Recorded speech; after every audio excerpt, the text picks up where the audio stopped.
Oh, hey, good morning, everybody. I'm Sheila Gunn Reid. You're watching Rebel News. This is the Rebel Roundup, but it is Wednesday. Wednesday is Western Wednesdays, which means we convene the Buffalo panel. And on Wednesdays, as always, is my beautiful best friend from Regina, Saskatchewan, Lise Merle, looking great in green crochet.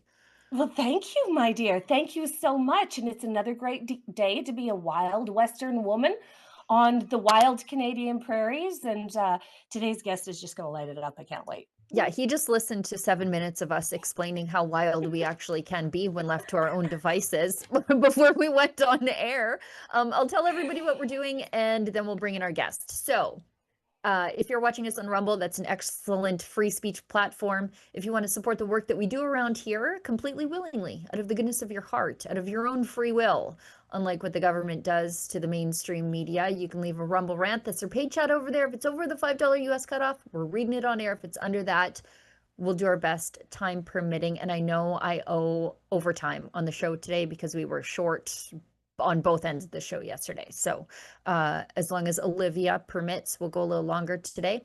If you are watching us on YouTube, which is a censorship platform, but we are remonetized over there. So if you want to leave a super chat, that's their paid chat. Same rules apply, but there's also an additional way to support us. And that is if you missed the live version of the show, but you love just Lise and Sheila and our guest, and I think you will, you can leave a paid comment over there. It's called a super thanks. Okay, that's it. Let's bring our guest in. Someone that I bonded with over COVID lockdowns. It's my friend, Chris Scott of the Whistle Stop Cafe. Spent a weekend in the Slammer for reopening his diner in the literal middle of nowhere, Alberta, Mirror, Alberta, population 500. And now I think maybe weaponized by that. You're an activist for independence and I think accountable government. And I think we would agree that an independent Alberta is the best way for the government to be accountable to Albertans if we're entitled to vote. It's my friend, Chris Scott. Hey, Chris, how's it going? Good. How are you, Sheila? I'm well. I'm excited to have a conversation with you. Yeah, me too. Yeah. Where are you right now? Yeah. Well, I'm doing what mirror rights do 50% of their lives, and I'm waiting for the train to clear the tracks so I can get back into town. You couldn't get home. You couldn't get home to the studio in time for broadcast. So here's Chris Scott working on the road.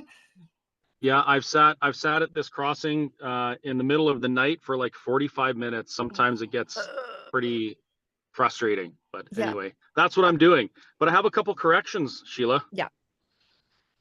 The first one is you just mentioned that it's a way of Alberta independence is a way that we can keep the government accountable. Mm-hmm. It is the only way. There is no other way in my humble opinion, and that's that's why I came through that whole burger rebellion thing, a changed man, and that I started paying attention to some of these things, and now here we are a few years later working on building a new nation, because that is really the only way to prevent that type of thing from happening again. Isn't that funny? As much as former Premier Jason Kenney wants to distance himself from the potential of a referendum vote, not only did he create the conditions through, I think it was Bill 51, which legalized and made them binding citizen-led referendums, but created an activist named Chris Scott through the heavy-handed overreach of his government. This is me down at the whistle stop. I spent many hours sitting in the gas station portion of the whistle stop by the dog food on the floor because the place was so packed that there was nowhere for me to work, and I didn't want to take up any spots from paying customers. So that was quite a time to be alive. It was a time Yeah, to it sure be was. alive. Sure was. And all they had to do was leave me alone. If they had left me alone, I wouldn't be here today doing this. Isn't that the story of so many of us? Mm-hmm. Let's go to this first video from the BC legislature. It's Premier David Eby. He's back after a week break, leaving us alone.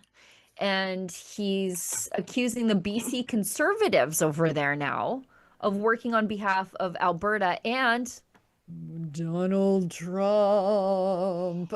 Oh boy. Yeah, Let's watch. of course. I keep waiting, Honourable Speaker, for the opposition to stand up and fight for projects that are British Columbia projects, that have private sector investors. We have 40% of the projects of the major projects office federally are BC projects. And every time the opposition talks about BC and our economy, they run it down. They attack our Indigenous partners who are moving this forward again and again and again. Members. And now today we hear them stand up on the project they care the most about. Alberta's project, Honourable Speaker. They fight for Donald Trump. They fight for Alberta. Honourable Speaker, when will they fight for British Columbia? Leader of the Official Opposition, supplemental. Oh, desperate times for this government. This is great. If melancholy were a man, that would be him. But he's talking like a separatist himself, as in BC is a separate entity within Confederation and should have no consideration for what happens in Alberta or what's in Alberta's best interests. And I say to him, okay, let's dance then, buddy. Chris, I'll go to you. Yeah, well, and it's easy to stand up and fight for the status quo when the status quo is giving 40% of the federal investment to your province, right? Alberta, how many of those projects did we get? Was it a zero? I can't remember. Zero. Yeah, I'm pretty sure it was zero. But this is the thing. Like, we have all these problems and all these issues that need to be addressed. For actually every province has these issues that need to be addressed. And instead of talking about them, David Eby uses fear and the elbows up garbage to try and distract from the real problems. Like, we're trying to make people. He's trying to make people scared of Donald Trump instead of worrying about Mark Carney sacrificing Canada to the New World Order. Like, give me a break. Lise? Well, I think what David Eby is doing is appealing to a very, very narrow segment of his population that still falls for this. Like, to conjure Alberta as the big bad guy and MAGA and Trump. I mean, it's so predictable and honestly pathetic at this point. David Eby is showing that he doesn't have an argument that would advance BC, so he's putting it back on the Conservatives. And just a reminder that David Eby is the Premier of BC. Like, excuse me, you're the guy that's made all the bad decisions up until this point. So this deflection, like, absolutely not working. But like, as an aside, I just have to say how much I love the edits of that. I can tell by the edit that it's an Alex Zoltan edit from the Western Standard, because he does, like, he pulls in tight on the faces so you can see the people in the background. In any case, I love Alex Zoltan's work. I love the Alex Zoltan edit, but David Eby just, like, pathetic. Like, honestly, a Vaseline sculpture of a man, empty, greasy, not trustworthy. Yeah. You're Yeah. welcome for that, Chris. He looks like he's been Yeah. sculpted of mud. And again, like everything he's saying, there's exactly why we want to leave. He lays out quite clearly that Alberta is being untreated within Confederation, that most of the projects are going to British Columbia, 0 are going to Alberta, and BC is acting obstructionist. That's why we want to leave. Like, thank you. Exactly. exactly We should show that in separatist events, that this is the treatment we get from Confederation, that 40% of the approved projects, or the projects that are under consideration, are going to one province alone, and that province is being obstructionist to us. So yeah, and part of it is the provinces playing nice together. I think there's an overwhelming sentiment that people of the provinces believe that they should play fairly with their neighboring provinces. And here we have David Eby saying, well, absolutely not. Like, I will not participate in the success of Alberta. And fair enough, David Eby. We'll be happy to leave you in the dust. Yeah, go ahead, Chris. Yeah, and the reward for them being for blocking Alberta's prosperity and treating us that way is 40% of the projects, right? Right. They get rewarded. We got another video from David Eby. He says, this country cannot work if separatist premiers, which we know Danielle Smith isn't, but they keep saying that, others get all of the attention from the federal government. And those provinces where we're standing squarely behind Canada, we're fighting for Canada, we're left out of the discussion again. Good sir, you have 40% of the projects. But anyway, let's listen. The message to the Prime Minister is simple. This country cannot work if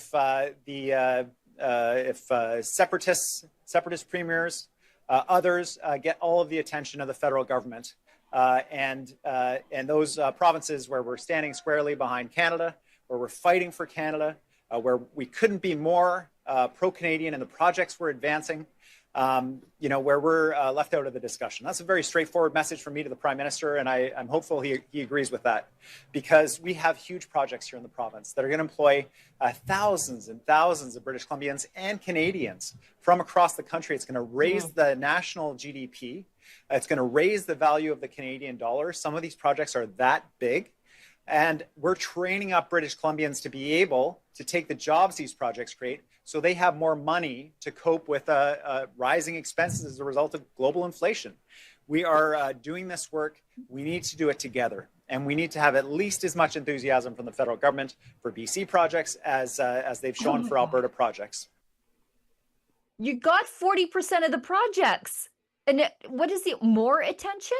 The sun can only shine on one, and that one is David Eby, according to David Eby. So major projects in British Columbia will create jobs and raise the GDP.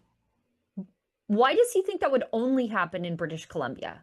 Like, if you let projects go forward in Alberta, they would create jobs and rise the GDP. It's not like the laws of economics suddenly stop at the Rockies. Like, what is he talking about? I'll go to Chris first. Well, it's odd that he doesn't mention, the hundreds of billions of dollars of investment capital that have fled Canada because of Canada's energy policies and how they've affected Alberta. The tens of thousands of jobs that have left Alberta and parts of British Columbia because, we can't get infrastructure and pipelines built. These guys, every time they open their mouths, they make like a hardcore case for Alberta sovereignty every single time. All of the things that he's talking about could have been addressed if Alberta could make their own choices, or even if Alberta and BC together had been able to influence the outcome of a federal election. But we can't, and so we're both stuck under legislation that we can't affect, and then wonder why, we suffer the consequences. Yep. Lise, go ahead. Well, what's obvious here is David Eby's really pathetic sort of attention grab of the federal government. Like, he's literally begging the federal government to be involved. Who's getting attention from the federal government? Okay, every time a provincial government engages with the federal government, it reroutes resources away from the people of the province to the federal government. Okay, your services, your access to services, the responsiveness of the provincial government all goes down, because when all of your provincial government resources are being, shoveled onto negotiating with the federal government, everybody loses, everybody. And yet here's David Eby saying he wants exactly more of that. Like, Yeah. please govern me harder, Daddy, is what David Eby is screaming. And it's quite, Yeah. I just think it's desperate. Like, it looks desperate. And he's a desperate man, so it fits. Look at me, Mark. Look at me. I'm BC. Look at me right now. Look at me. I'm doing something. Look at me right now. Like that's not a serious man. You're the premier. Stop crying for attention from the federal government. But like, In it's fact, sad. I don't want attention from the federal government. Exactly this. That's why we want to leave. This is everybody else's argument. It's like, we would like the federal government to please piss off and leave us alone forever. Thanks. Yeah. Like, we'd like a divorce. We'd like a divorce. Yes. Let's go one video from my muse, my latest muse, Reid Nenshi. He is just, everything about him I find grating. What did I describe his voice as? Feeling like the inside of my ear is being licked by an anteater. Like, it's terrible. But anyways, he says we need strong leadership in times of crisis. We deserve better leadership. I think the NDP might deserve better leadership. We would deserve better government. I don't disagree with him there. We deserve a better Alberta. Again, am I agreeing with this aardvark of a man? Perhaps. Alberta's New Democrats are ready. Let's watch. I'm already irritated and I haven't heard a word. Let's watch. So your personal data was just leaked online by a bunch of separatists. This is just the latest in a long line of crises under Danielle Smith's watch. An affordability crisis, pandering to the separatists, Alberta sovereignty, gerrymandering and trying to rig the next election, and now putting you at risk. 3 million of us have now had our most intimate personal information leaked to separatists connected to Danielle Smith. It puts us at risk of having our identities and our finances stolen. Sometimes crises are by design. That's the position of our government. Sometimes they're because of the result of government incompetence. Well, I was watching social media. That's when I knew. Sometimes they just happen. We need strong leadership in any of those cases. I can't promise you there won't be any more emergencies. And I think my record shows what I will do when they happen. Get the experts around the table. Yeah. Focus on what people really need at the moment and have real solutions. Albertans deserve better. We deserve better leadership. We deserve a better government. We deserve a better Alberta. Ugh, my ear.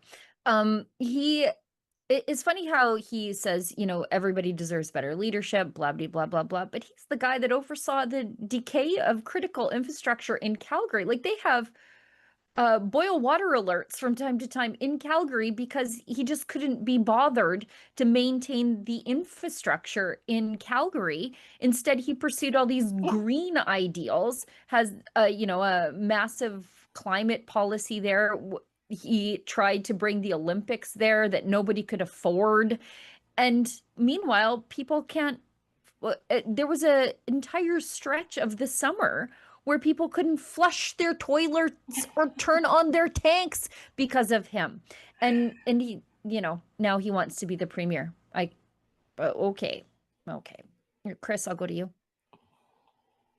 Even the NDP has started to have some buzz about Naheed's leadership. Like, it has been absolutely pathetic. You want to talk about a man made out of Vaseline? Like, there's one right there. Like, the only thing he does is he finds these little points that appeal to a few NDP voters, and he expands them in any way he can, like completely ignoring the big picture, right? He talks about a data leak, right?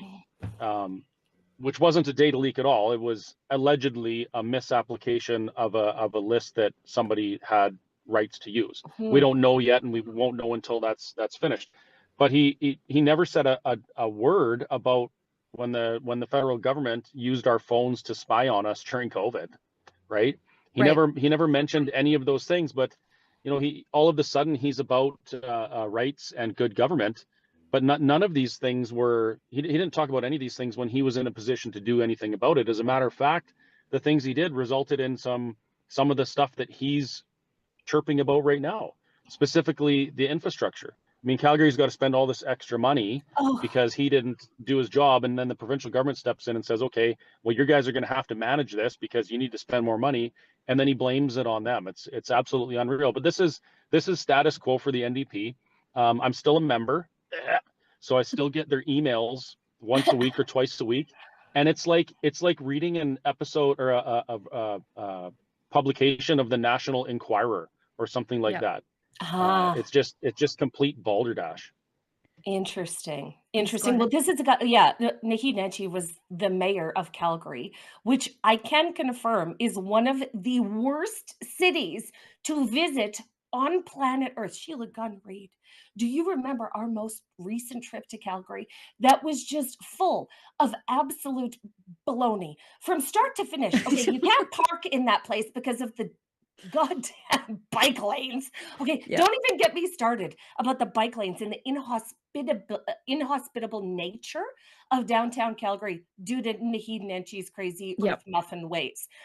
Like, I don't care about your public art, Naheed Nenshi. If there's no place to park, you can't go anywhere you want to go, and all of the hotels have sleeping meth heads outside. You know what I mean? Like, none of those things matter when everything else is falling apart. But I think one of the parts that in his little piece there that I found most interesting was his claim that a data leak resulted in your most intimate information being leaked. Now, I don't know what kind of intimate information your address Naheed Nenshi has found in your phone book. Number is right. Like, open a phone book, find your own name, find the little dots to your phone number. Maybe there will be an address in there, and that is the most intimate information that Naheed Nenshi thinks is possible to find on a person. Don't be ridiculous, Naheed Nenshi.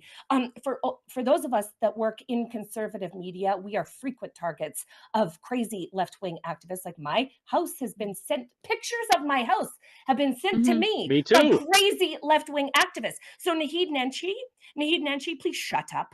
Please shut your mouth. Thank you, Vaseline man. Okay. I don't want to hear about your most intimate personal data being seen by other people from the people who pushed the idea that I needed to show my vaccine status to the bartender. That's right.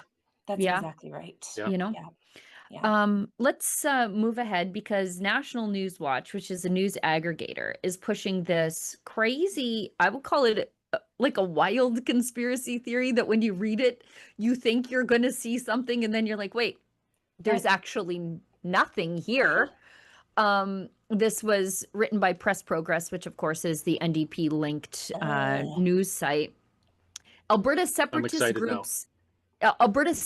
groups controversial voter ID app has links. That's a real loose use of the term links once we drill down. To U.S. Ambassador Pete Hoekstra,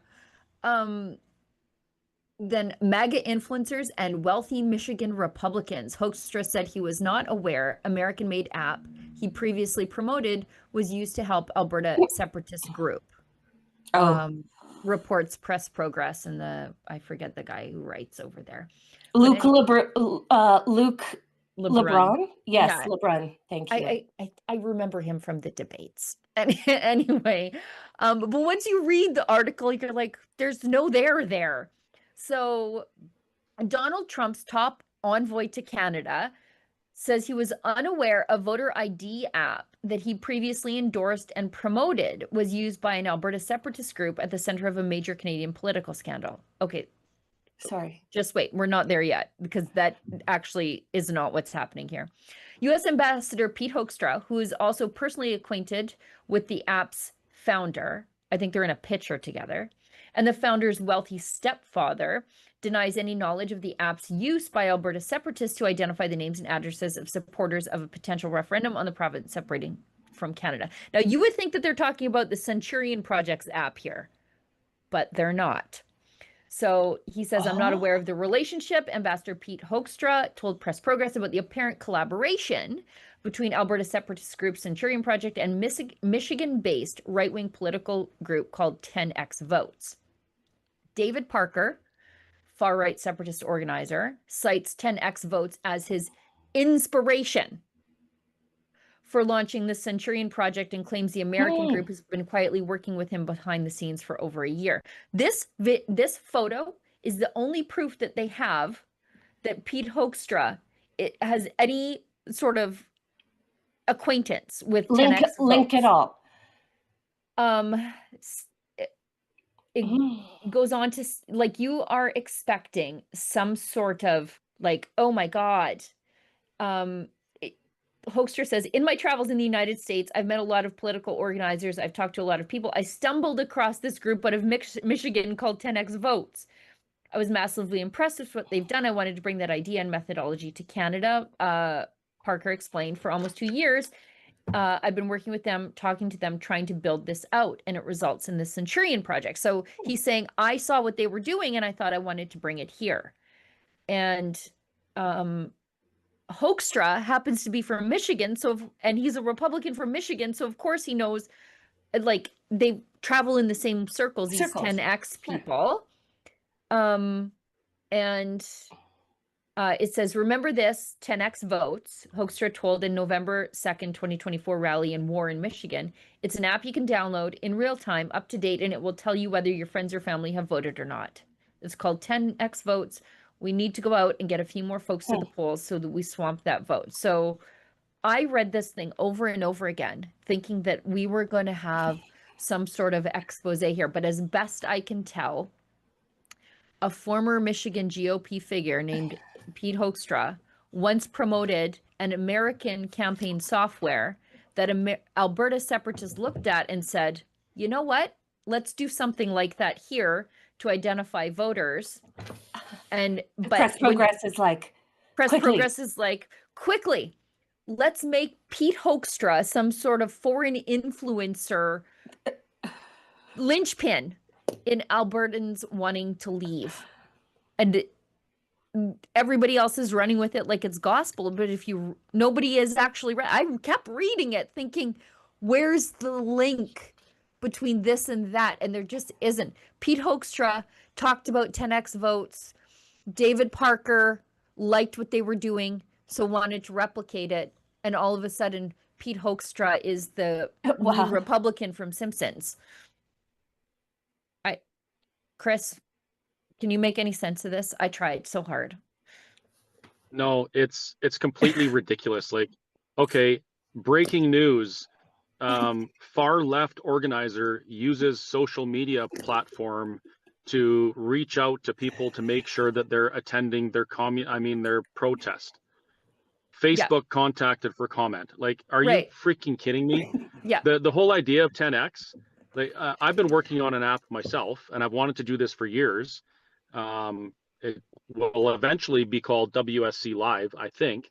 And I saw the 10X stuff, and I think it's absolutely fantastic. Like, make a database of people that you know legitimately, not by accessing a list that you're not supposed to. That's a totally another story, allegedly. And then stay in contact with them. Like, this is democracy, right?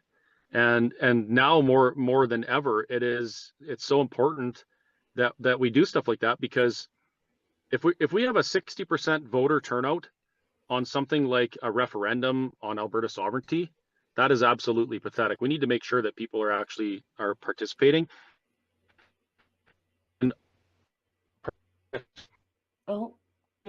would be the overarching. I have my phone on Do Not Disturb, but it still didn't work. Is that better? Yeah. Anyway, they're ignoring the fact that we need to increase civic participation, and they're focusing on this BS to confuse people, because when they're confused, you lose. And if we keep losing like this, we're going to keep going down this path to, complete state control that the left so desires. And that's why they're doing it. It's not because they dislike the idea. It probably originated from a left-wing organization because they're more collectivist than we are. They just don't like the outcome that can happen from it. I'll give you a great example of this. So at Rebel News, we use Nation Builder. That's no secret. It's at the bottom of all of our web pages. Obama used Nation Builder. I think it was developed by Democrats. So what's the headline over at Press Progress? Obama linked Rebel News starts third-party bingo. advertiser in the separatist referendum. Like, it's so stupid, right? Like, it's so stupid. You see a good idea, you think it's great and it's working, so you try to do it yourself. And all of a sudden, Pete Hoekstra gets roped into this. Boy, that's not going to bode well for us. Lise, go ahead. Well, like, of course, the leftists wouldn't want the people on the conservative side to organize, right? And that's what this is.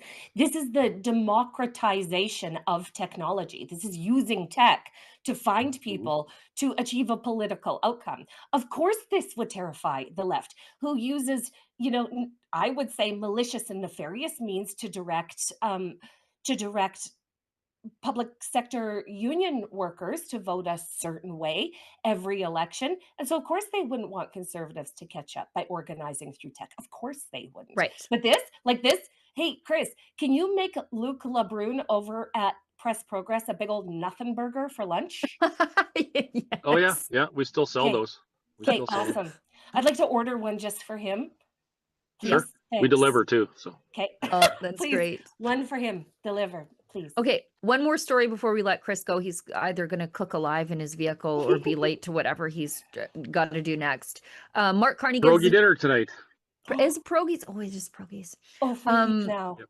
If we all leave now, we could be there in time for dinner. Yeah.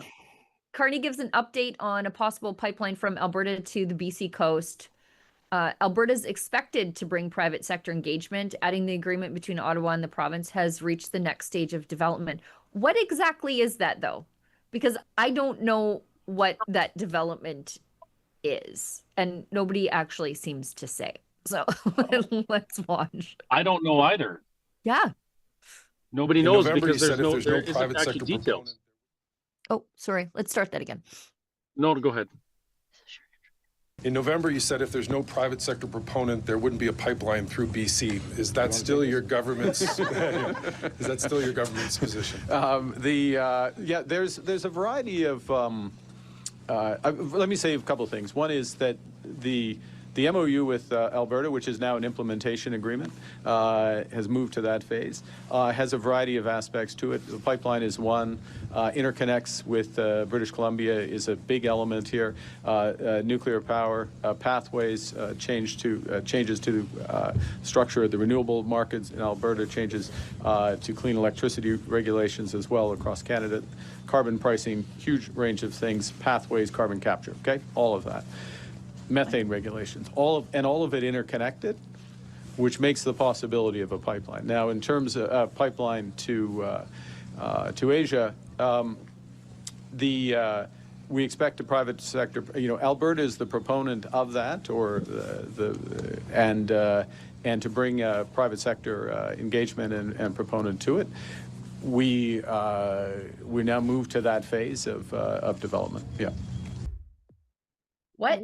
I was nearly bored to death there, like truly. I don't know what stage of an agreement that we're in, except that we've announced it, but there's no private sector proponent, and David Eby says no, and Mark Carney has given him and Indigenous people a veto, and the Coastal First Nations, which does not reflect Indigenous people, but rather a foreign-funded activist group using Indigenous people as a friend group / Human Shields.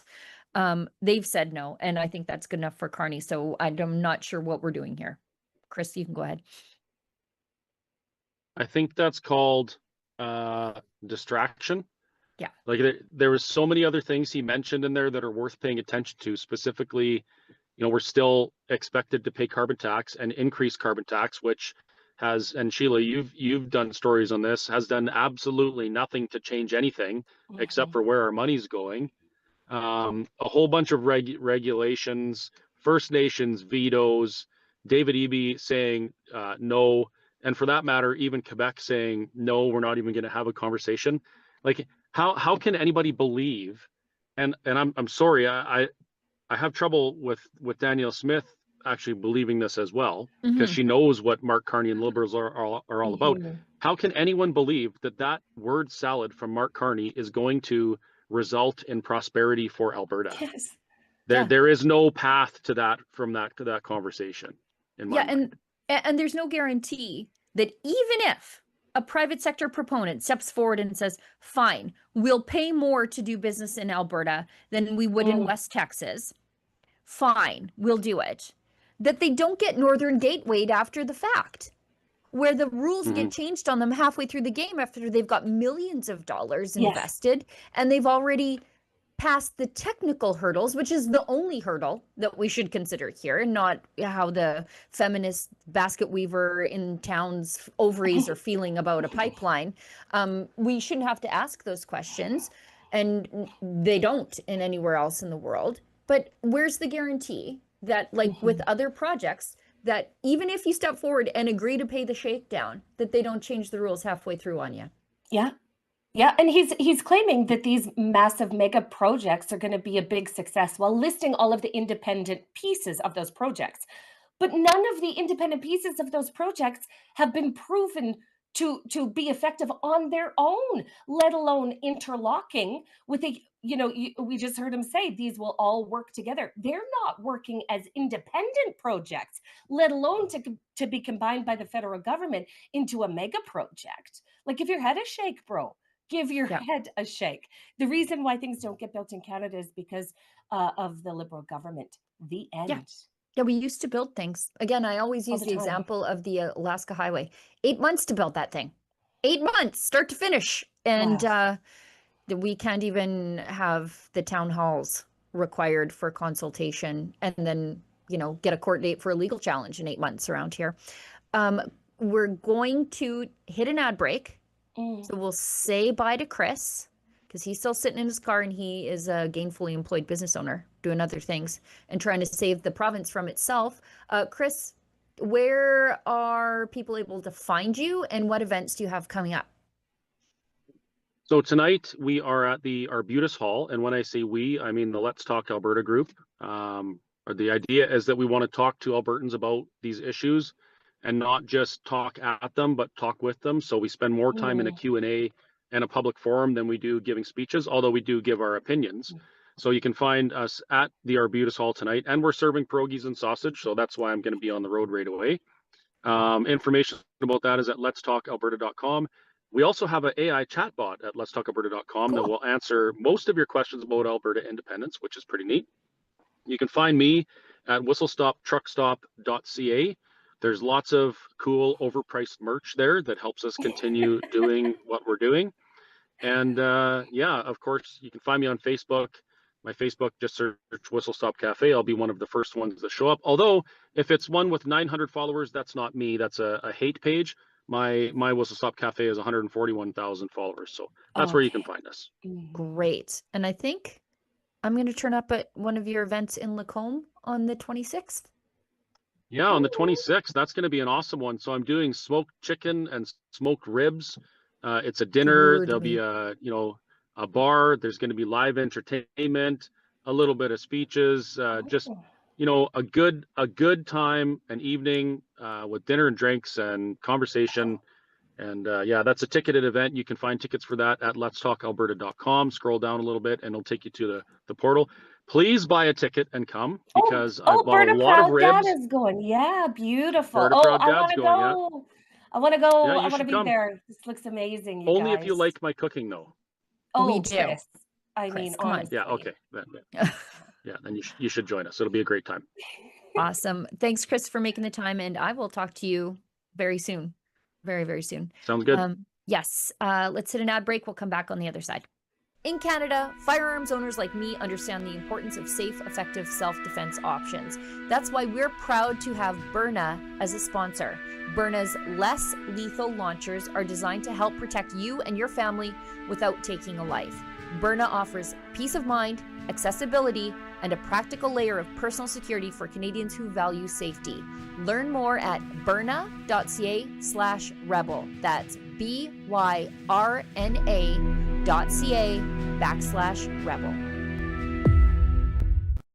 Gun bans make great distraction. Trudeau may be gone, but Carney has picked up his same rhetoric. We will quickly, and I mean quickly, reinvigorate the buyback of Hunters, collectors, competitors, and defenders of tradition are still being targeted, while criminals run wild under Liberal policy.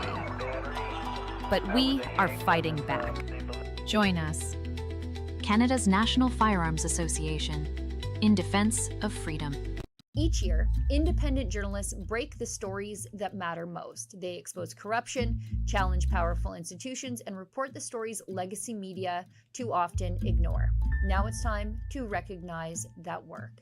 I'm Sheila Gunn Reid. I'm the president of the Independent Press Gallery, and I'm inviting you to join us for the IPG Awards Luncheon on Sunday, August 30th, 2026, for an afternoon celebrating excellence in independent journalism from around the world. Held as part of the Democracy Fund's Student Journalism Conference, the IPG Awards shine a spotlight on fearless reporting in video, written, and investigative journalism. This isn't about giant, well-funded, taxpayer-subsidized corporate newsrooms. It's about the freelancers filing stories from their kitchen tables at midnight, the documentary filmmakers chasing truth with no safety net, the independent reporters keeping democracy alive one story at a time. And this year, there's more than just recognition on the line. Each category features cash prizes, including $1,000 for first place and $500 for second place. Submissions are open now, but the deadline to enter is May 25th. So don't wait until the last minute panic and coffee-fueled regret kicks in. If you're an independent journalist, editor, filmmaker, publisher, student journalist, or simply someone who believes in press freedom, this event is for you. The IPG Awards Luncheon takes place Sunday, August 30th at 12 at the Novotel North York in Toronto. Submit your work, apply to attend, or grab your tickets today. Find out more at independentpressgallery.com, because independent journalism deserves its own stage. Okay, we're back. Apparently I do everything at this company. I have to do the ads, run the Independent Press Gallery, run Act for Alberta. I owe our control room a promo for the Buffalo Roundtable, and I'm going to get at that in the van right away. Okay, perfect. We're going to do it from the van. Yeah. You should hit another promo for Buck the Rainbow Unicorn. Girl, just in time for the rainbow season. Right. A force field around your children during rainbow season. That's right. I'm going to read the book to the public, and then everybody can fall in love with it the way Canada has. I should replace. Hold on. Let me just put that there for everybody. Oops. Can you see it? Yeah. Okay. We'll put that there for everybody as a tease. There we go. Okay. Stay. Okay. Okay, we're good. Okay. Now, this next video, I haven't watched it because I don't know if it's cringe or good. So we're going to watch it together, and I'll decide as we're watching. And I want you guys to tell me if you find it cringe or good as well. It's Poilievre, and it's just simply titled Outrun the Bear.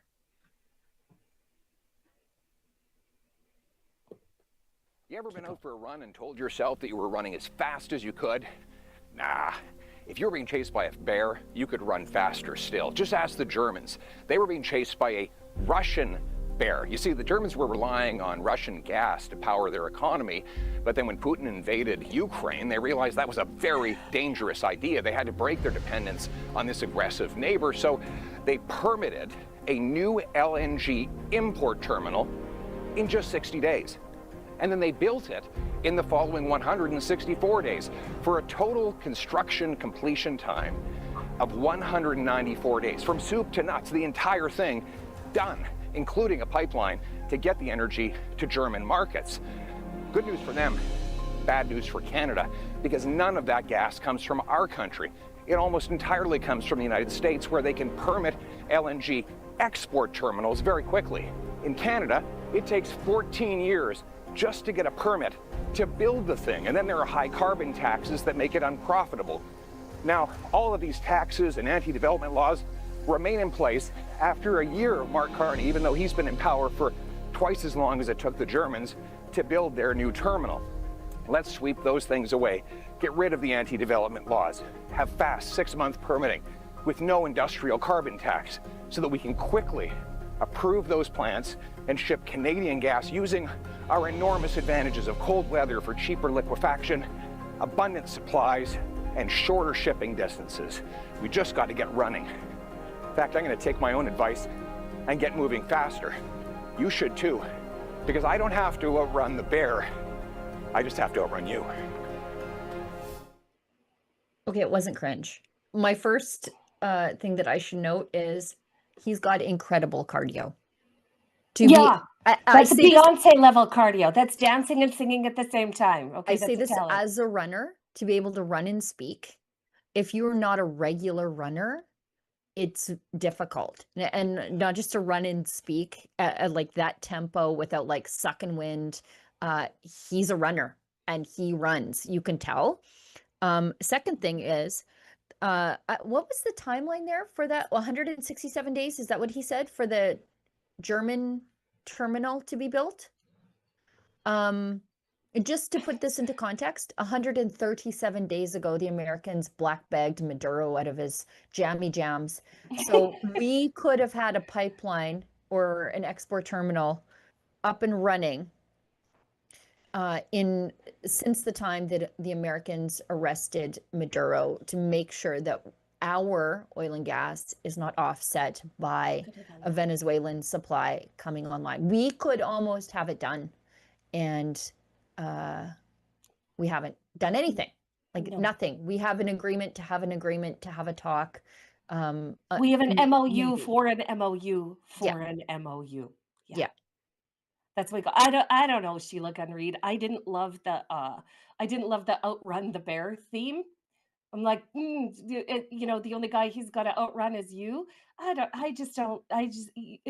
was a little cringy. The messaging was sort of lost. And to be completely honest, I'm looking for a guy that's going to fight for us. And running is a solo sport. So that's what I'm going to say about that. But then again, I'm not the target audience. Yeah. This is obviously going to appeal to a very I liked it. I liked it. And I like that it shows what can be done if there's a political will. Well, we just don't have it. How are we less politically willful than the Germans? Germans. How are the conservatives less politically willful than the liberals? Yeah. I'm tired of running. We need a fight. And so Yeah.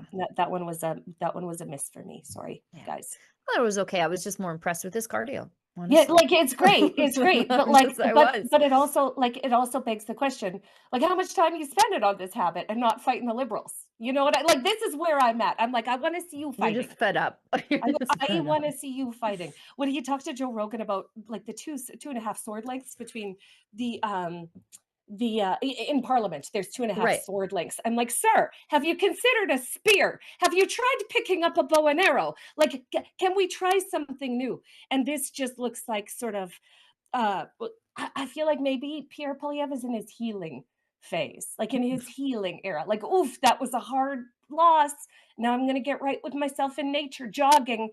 And I'm like, you got to actually fight the libs. Like, you got to actually swing. Honestly, I would love to see Carney and Poilievre both film videos running. Then I would really see who's at it. Like, I remember, I'm old enough to remember our old Prime Minister, Justin Trudeau, forever running with his security detail. And I think I was fed up with it then. So this is not a win for me, man. Sorry, guys. And then to just like, well, listen, I just want to see some fight out of our people. That's all. Yeah. CTV News Toronto reports that CBC is pausing production on a, quote, satirical show on Indigenous issues after blowback from some, I think everybody, who claimed false pretenses were used to lure high-profile guests. There's not a single public supporter of what happened here. Like, not a single one. I mean, this is diabolical, right down to like the levels of deception that they had to employ to try and get your gotcha, only to encounter again Francis Widdowson, absolute legend who turned the tables on them. Francis Widdowson taught me in that moment that if you're not flipping the tables on your enemies, then you could be doing more. Thank you very much. And now the CBC, of course, like to nobody's surprise, is trying to minimize and deflect their involvement by being like, well, we're going to look into it. What should be happening in a just and upside right world is that the CBC would be announcing who they're firing over this because it's that big a scandal. But here we are in Canada with the CBC going, we're going to launch an investigation into ourselves. Well, guess what's going to happen, guys? Just guess. Right. They're going to investigate themselves and find themselves innocent. Yep. That's what they do. And let's talk about who they tried to get. A sitting MP. A sitting MP, Aaron Gunn, no relation, but I wouldn't mind if he was. Right. We'll shake the family tree. Yeah, I wouldn't mind. Although he probably would be not pleased with being related to me. Just for other reasons. I'm sure he likes me just fine. But Aaron Gunn, Lindsay Shepherd. A brand new mom, you guys. A brand new mom. With little ones at home already. Who's already been through the ringer. Fired by the BC Conservatives. John Rustad is now paying the price for that, wouldn't you say? Wouldn't you he sure is. Yes, he sure is. She had a brand new baby. She welcomes them to her home to film in her home. One of them offered to watch the baby. That's insane, you guys. This is absolutely off the hook insane. And this was all, I mean, it was just such a contrived, non-based in reality exercise. And this is what they think. This is what the CBC thinks of their political enemies. This is what they would do. Like, they stop at nothing. But then again, 400 children of conservative families in Saskatchewan were deceived into seeing a drag queen field trip last week. So I say the reconciliation industry is just doing a lot right now within neighboring communities to decimate whatever goodwill might have been there. They also tried to get 2 retired RCMP officers. And they shamed them. They shamed them. Brought them in, took their phones away, and then turned the tables on historical injustices that the RCMP allegedly perpetrated on Indigenous people. Studio audience. To really a public humiliation ritual. It was filmed at the CBC, you guys. Like, this is like, I'm trying not to be sweary. I'm trying to, let me just align my chakras. In no world is this okay, and everybody should be fired. Okay, in some U.S. states, this might be considered kidnapping. It looks like a crime to me. It looks like a crime to me. You can't lure people provinces and provinces away under completely false pretenses. untrue and false pretenses, and then ambush them like this. Like, there's got to be their laws. Phones away. Taking their phones away is a big one. Well, it's coercive control in the worst way. Really, it is. Yes. So we hope they all enjoy their time at the CBC and APTN before this gets all divulged and they all lose their jobs, and good for them. I can't wait. Yeah. I mean, the list is just so long. We've got a video from Chris Goodwin, and he says, this is the kind of aggressive, threatening language that has been normalized by the Canadian left in the state-funded regime media. The fact that it trivializes the Holocaust by comparing a conservative politician to a Nazi is just a bonus for the left. And this is, he's got a video of Premier Smith, and then I think the left-wing response to Premier Smith, of course, by a misogynistic left-wing man who would call himself a feminist ally. Right, a male feminist every time. Same kind of guy punched me in the face at the legislature at a women's march. So, but anyways, let's watch. You're going to call somebody a Nazi, you better be referring to the Holocaust and the devastation. Bitch, please. My grandparents survived World War II in Poland by hiding under piles of dead fucking bodies to avoid Nazi firing squads. And they taught me that if I ever encountered someone who talks like you, Danielle Smith, that they're a fucking Nazi. So, Madam Premier, you're a Nazi. And one day, you are going to get yours. In the meantime... Get what? I'm selling this t-shirt with free shipping because Nazi bitches like you need to be called the fuck out. Where's he filming that? It looks like a place of business. It looks like a storefront, doesn't it, you guys? Like, if only we could quickly do some digging into where this guy comes from or who he is. Because obviously he's a deranged lunatic. I love the rainbow in the background. Great touch, like absolutely perfect and on brand for you guys. Like the public doxing and harassing of especially women politicians. But you know what? This is how they treat women in general when they disagree with them. But what a cuck. What an absolute cuck. Look at this guy. Like, my God. I like how he takes the survival story of his grandparents and then just pulls it over himself as though he were there and some sort of hero when he literally didn't do anything except become the progeny of people who survived the Holocaust. I've been to Auschwitz. To call somebody a Nazi undeserving is dulling the edge of that word. Nazis were among the most evil things to ever exist. The atrocity that still lingers in the air. It's thicker than fog. It feels like you could physically reach out and cut it with something. And to call a woman you simply disagree with politically a Nazi is only doing real Nazis a favor because you are normalizing them.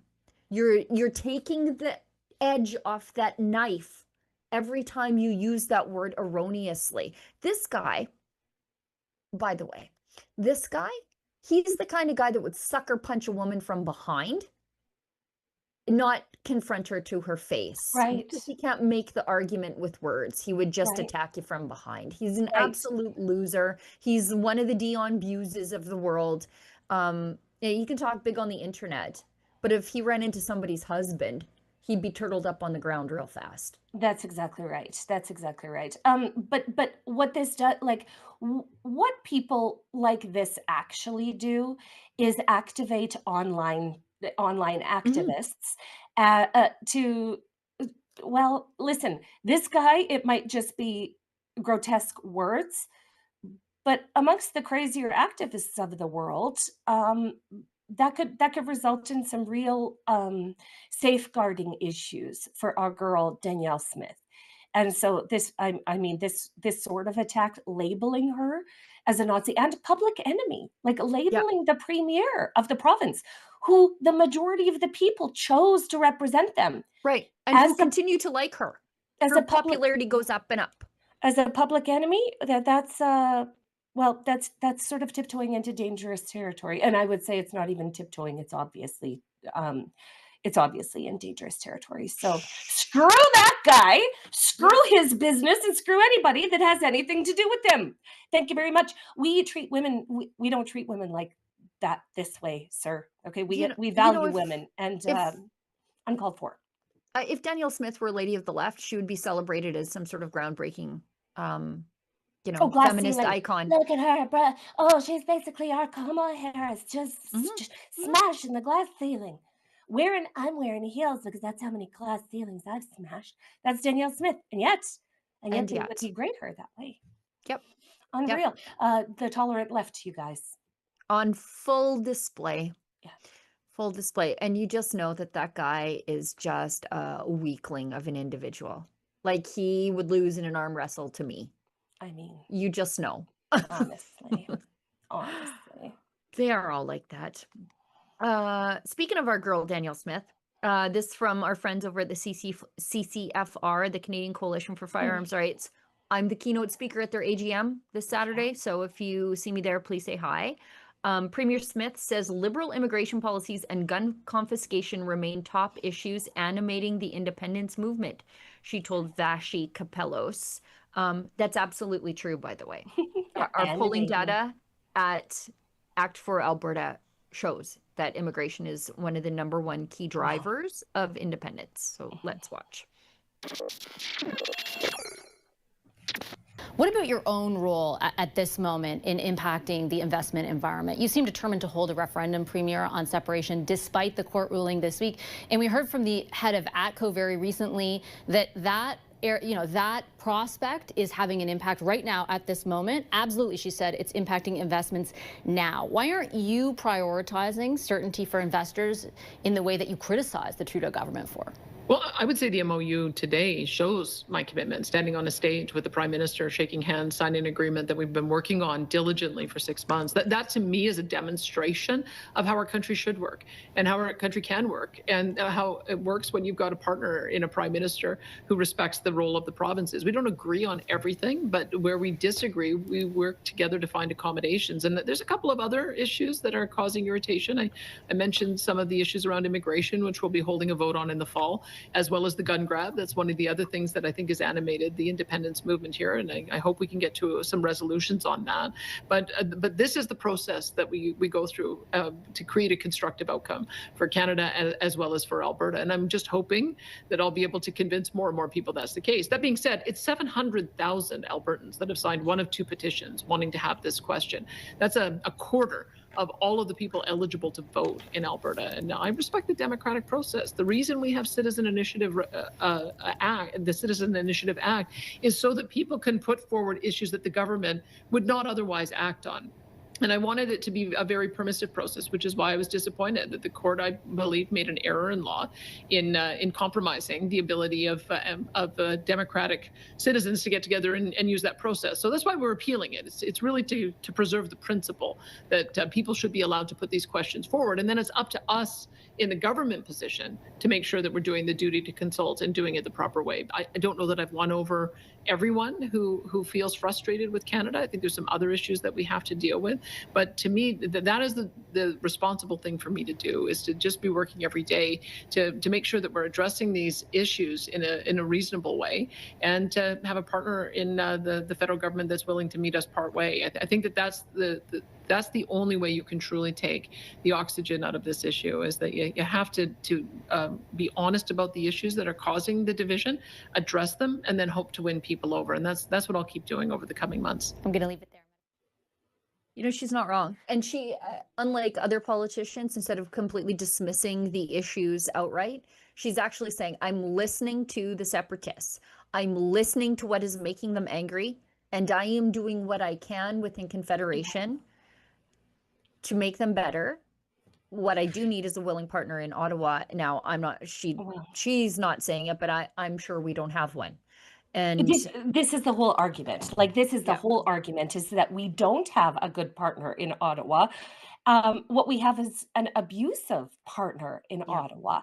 And it's nobody's surprise that after like separate, and we have to remember that the separatist or independence movement in Alberta and Saskatchewan and the West has been talked about for constantly. You know, it comes 120 years. Exactly. Since the very beginning. Our ancestors were saying that things weren't working. Our kids will say that things aren't working if we I'm don't do a something third right generation separatist Girl. that I know of. Girl. Exactly this. And so, but I love that, I love that we're still really attached to this MOU, like the MOU for the MOU for the MOU. And I love that inadvertently she divulged that, you know, they've achieved this momentous sort of agreement on the points that they can agree on in 6 months. You're telling me that in 6 months, you guys managed to, like the federal government managed to produce 2 pieces of paper in a little love note. Like, that's like a class in Alberta, a little love note in class. Okay, Alberta, we'll placate you. Here's your 2 pieces of paper. Get bent. Bent, Ottawa. Yeah. I'm glad though that she's listening to the separatists. I just don't think that there's anything that she can do that will placate them. I don't either. And she's a smart, she's a politically astute woman. Nobody listens to the people of Alberta. Like Danielle Smith, no other premier does it quite the same. And she deserves all the credit for taking the arrows on this. Yeah, because there's a big establishment that's quite upset with her for listening to the people that elected her. Just like make that make sense. We've got the cringe. We'll do the defense chief. That'll be the cringe, because we have to revisit her. Get out your hankies, everyone. Get your hankies, guys. New column from Rick Bell, one of the good ones still left at the Calgary Sun. He says, in Alberta, strong and free license plate coming in September.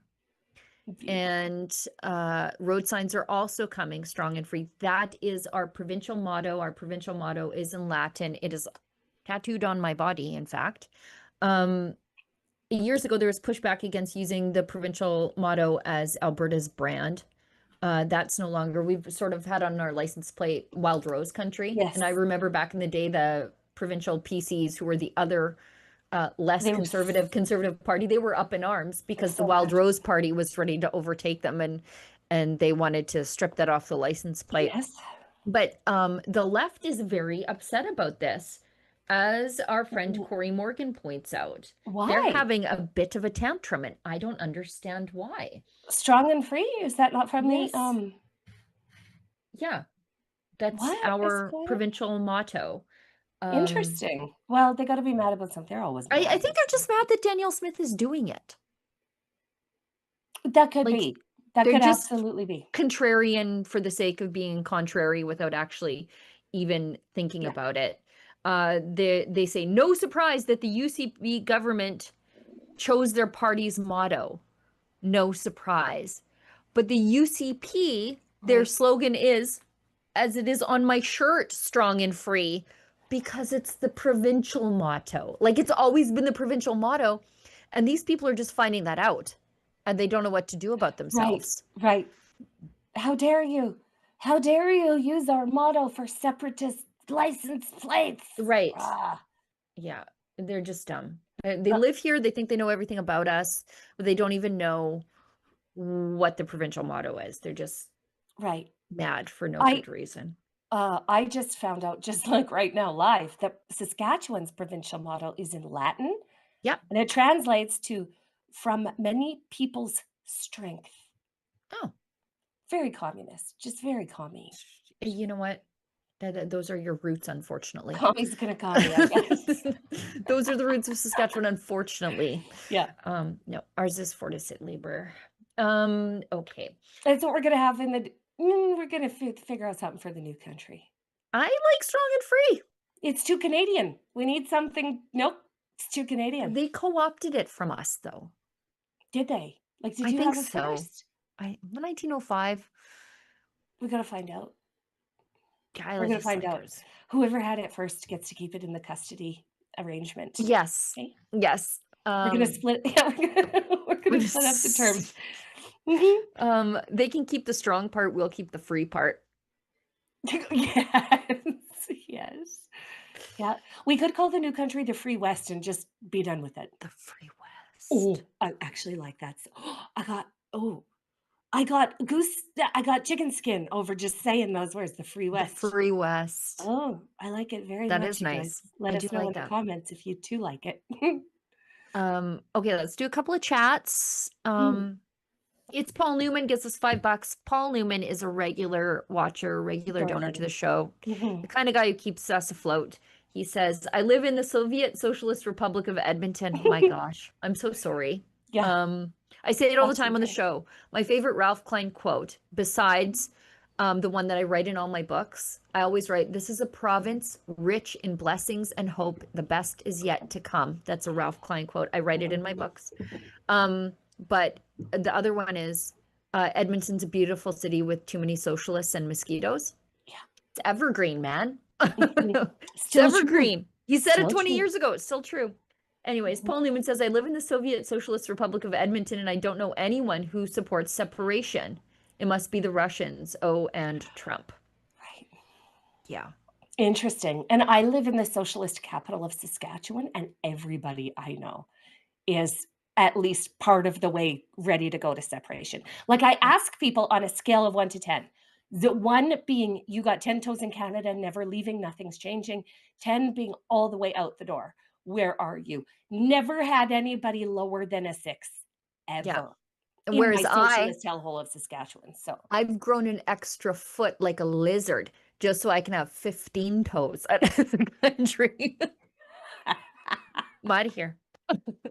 You know what is funny? I was talking to Corey Morgan. He's the guest on the Gunn show, which is the premium paywalled show that I host every single week. He's got his new book, by the way, The Sovereigntist Handbook.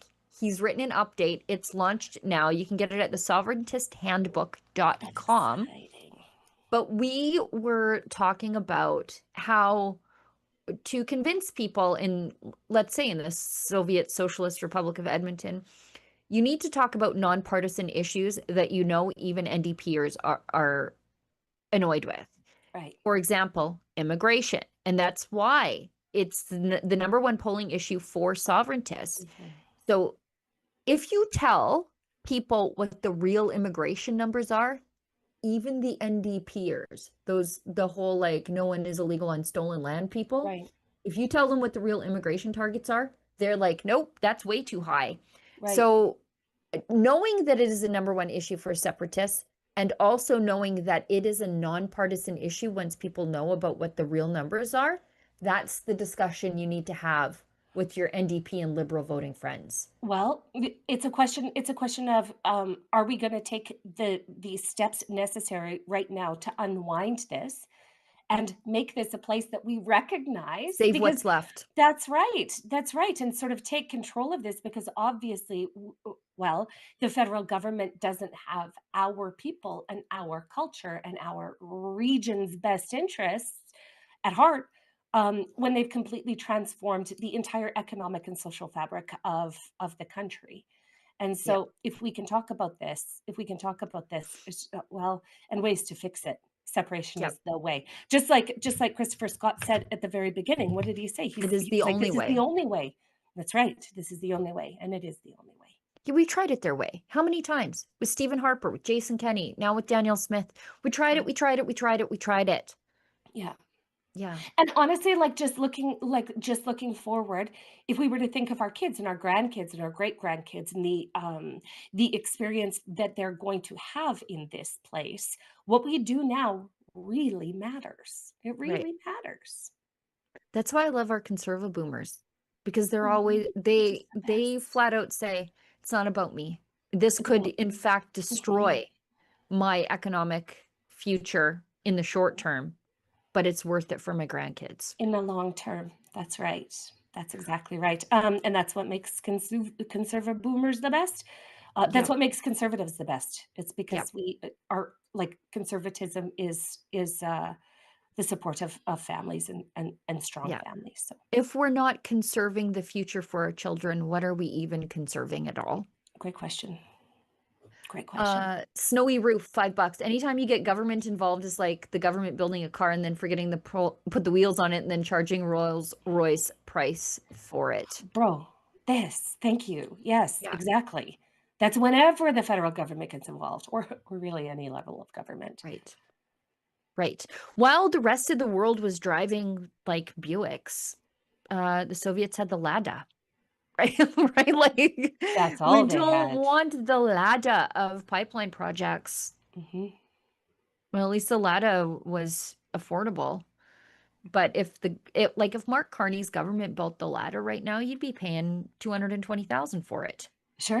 And still having to pour the oil in the little pan, light it on fire, and then slide it under the block to heat it up because there was no plug-in, no radios. Really? Yep. Oh, I had one. That's amazing. Did you? Yes, I did. That's why I know that's how you warm them up, is you pour the oil in and then you quite literally started on fire and slide it under the block. It's always great to have a lighter on a lanyard, Sheila Gunn Reid. See? Yeah. Lanyard lighter at the rodeo. All of a sudden, you're instantly popular in the saloon. Time. It's almost time. It is. One last one. Is Paul Newman. That was supposed to be sarcasm for what it's worth. Oh, I know. We knew, buddy. We get you. We hear what you're putting down. Okay. Thanks, guys. Thanks for those. Let's go to the cringe. This country is nothing but people failing upward from the upper echelons of bureaucracy. Oh, God. So Canada's defense chief is nominated for senior role with NATO. You know the one. You guys know. Jenny Carignan, the head of Canada's military. The crying one. You know, the weepy willow of the Canadian military has been recommended to go on over and share her you know, share her Can we find highly it? emotional way right here. I Here it forget is. what. Yeah, Can you let's play it? watch Oh, it. yeah, This yeah, is let's watch it this again. is who we want to send to a high level position at NATO. Oh God. I don't think she's emotionally resilient enough. Systemic racism, racial discrimination, and harassment are an affront to these values, and yet we allowed these injustices to occur and fester within our ranks. Therefore, on behalf of the Canadian Armed Forces, I offer my most sincere and deepest apologies. I apologize to every CAF member, veteran who experienced racism, discrimination, and harassment. And I acknowledge we failed you. That's the lady. Okay, she's getting shipped off to NATO, which I suppose is a blessing for the people of Canada. Well, potentially. Ezra calls her the town crier. It's so embarrassing. She's not resilient enough for this. I mean, the historical racism, okay, is the thing that she's going to cry about.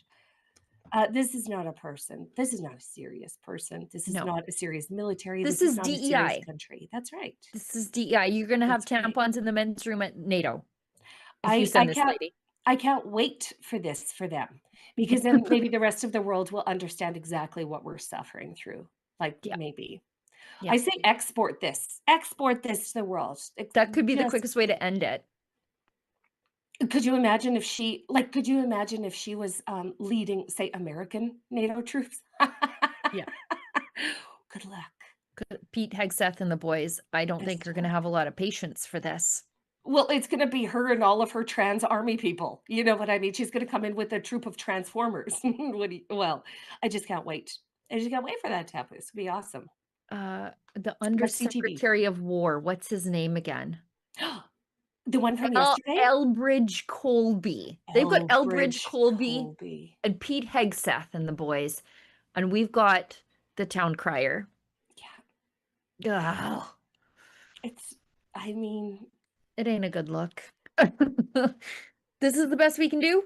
Canada used to be really, really well regarded on the world stage. Like really, really well regarded. Remember when we used to sew Canada flags onto our backpacks when we went to other countries because we were just so proud? No. When's the last time you guys were proud of being Canadian? I want to know. 2015. Yeah. Probably 2020. Yeah, 2015, 2014. Yeah. Maybe even a little bit earlier than that. Yep. Yeah. When I saw the writing was on the wall in that 2015 election. Okay.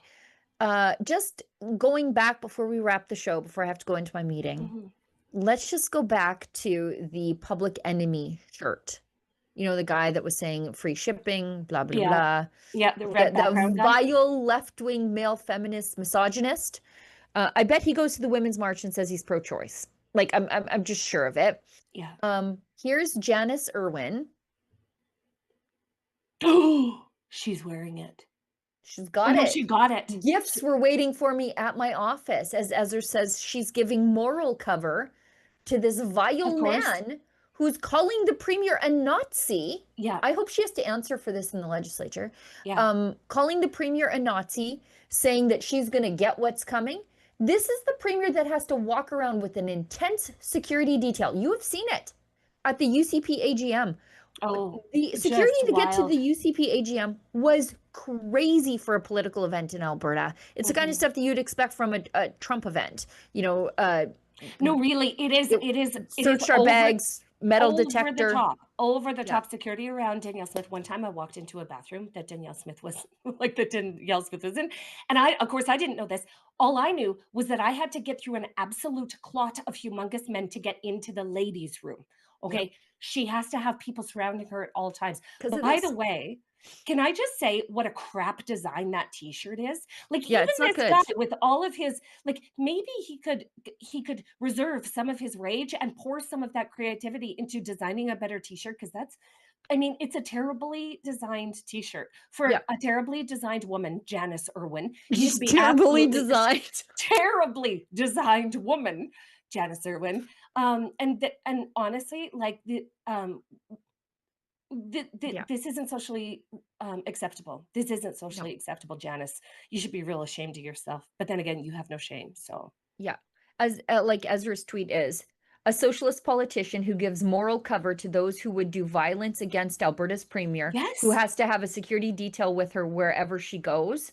The left would do violence to Premier Smith. Imagine what they would do to you. Well, I do know what what they would do to me. Because they did it. Well, and they tell us every day, right? Like in their communications with us, there is nobody more debaucherous and honestly more threatening than a far left activist. Oh, they wish deaths upon us that, I mean, you've never even envisioned before, and yet they'll just come right out the gate and tell you that you deserve to have that happen to you. Yeah. These are not well people. Do let us recall that Charlie Kirk was assassinated for having many of the same beliefs of Canadian conservatives, and that there is an active army of activists on the left wing that that would do us harm. So all the best to Danielle Smith. Those people are rotten, and certainly this isn't socially acceptable in any capacity. I recommend that people who actually care about me should never read my ex mentions, because it's not good. Because it's wild. Like it just gets right off the hook. They have no boundaries, nor moral boundaries.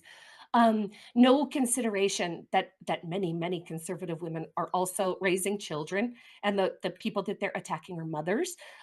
They're disgusting human beings. They're disgusting human beings. And given moral cover by the NDP. So congrats, Nenshi and the gang.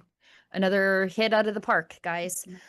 All right. I think I have made up for the short show yesterday. We're so sorry about the short show yesterday, guys. Very sorry. Yeah, but we love spending time with you. And Sheila Gunn, thanks for another great week of the Rebel Roundup. I've just loved our conversations, and I will see you guys next Tuesday.